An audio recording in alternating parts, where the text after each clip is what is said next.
During the A lot of people are curious.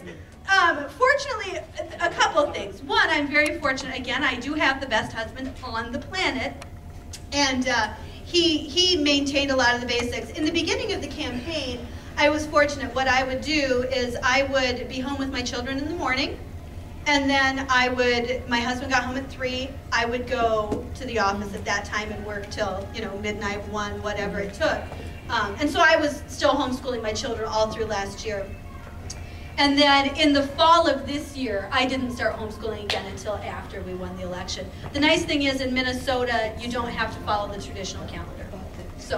And the nice thing with homeschooling, it's easy to make up ground quickly. So they're on track, I swear. I promise. Any other questions? Jean? And Mary, you must be so proud of her. She has just been exemplary. Now, okay, they're going to come after you with dynamite. They're going to come after Chick Trebek. What is a game plan? Does he have a staff in place to keep the campaign going for the next 2 years?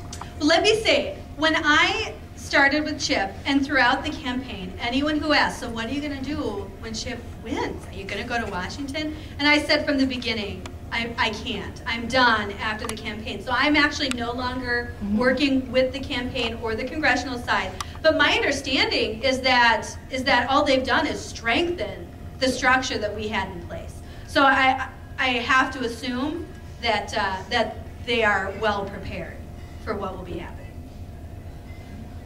Anything else? Yes, Jan? If you had to do over again, is there anything, we know this was an outstanding performance, and Joey, you deserve some credit too. Yes. You got to raise money. But having said that, if you had it to do over again, is there anything you would change, knowing that from now on circumstances will be different? So you're not going to have the same world again. You're not going to have this. That's exactly right. So, and I'm just curious, would you have anything that you would have done differently, and forget asking for more money, because that would not be the case. Honestly, looking back, I'm not sure that we made a lot of mistakes. I'll be honest with you about that. And I'll also be honest, I'm a little uncomfortable saying things like that. I'm very uncomfortable with self-promotion, tooting my horn, whatever you call it. But I'm not sure that we made a lot of mistakes. I'm not sure that there are a lot of things we'd change. Surely there's... Yeah, really. Yeah, that's true. We might have gotten a slightly more... Maybe if we had spent another $5,000 up front, the RV would have been a little more reliable. That's a good one. But overall, I'm not sure we made a lot of mistakes. I'm very pleased. Like I said, when things happened, we were ready for it. We were able to deal with whatever came our way. I think we were ready. Go ahead. Now that Chip is the incumbent, I've been hearing a lot about our congressional reps, and I think this is true in a lot of states. Once you've won, there's a lot of money that comes from out of state for these candidates. Is this going to raise the ante for this next race that Chip is in? You guys said you raised about $200,000. Well, in the end, let me say, again, the game changer, it was unbelievable. I remember in the very beginning of the campaign, we started getting, contributions. And we would get $20 and $10, and there was a point at which we were getting a contribution every day. We would get one contribution every day, and we were so excited. We were thrilled. But by the end, once the game changed and we knew we were in this, we were getting $30,000 a day, and that was not coming entirely from Minnesota, of course. So, yes, that does change the game a lot. And I know Chip has noted that right now he's been listed as the #2 target in the country.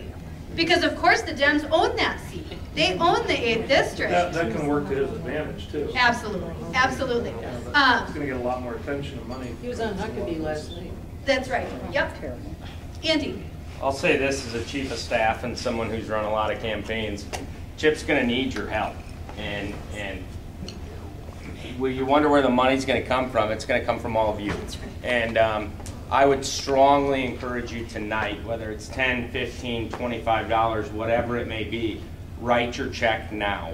Because the amount of money that he has showing on this next FEC report that we have to file at the end of this month is going to determine the quality of his candidate. I know Michelle, we're going to show easily over $2 million in the bank, and so that's a good thing. But you know, if Chip were to show $100,000, I don't even know what his financial situation is.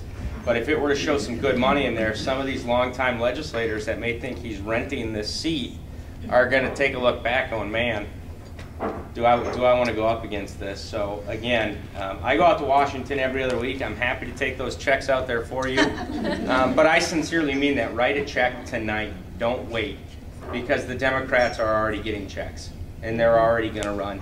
Chip's already had ads run against him. Yeah. Chip's already had mail go out against him. That's right. And you know, my boss has been the pleasure of being Nancy Pelosi's #1 target for a long time. And I know what it takes. We spent $13.5 million this year, and Chip's going to have that now in the 8th district. So Exactly. And let me say that's especially important for Chip, just because I know that for Chip, just knowing him personally, he is, I mean, obviously, no one likes asking people for money. I mean, he's not comfortable with that side of it, but he's also not comfortable with this concept of campaigning while he's supposed to be governing. He really does. I know that he really struggles with that concept, and so he certainly will need all of our help. Mary? And would you do it again? That's a great question.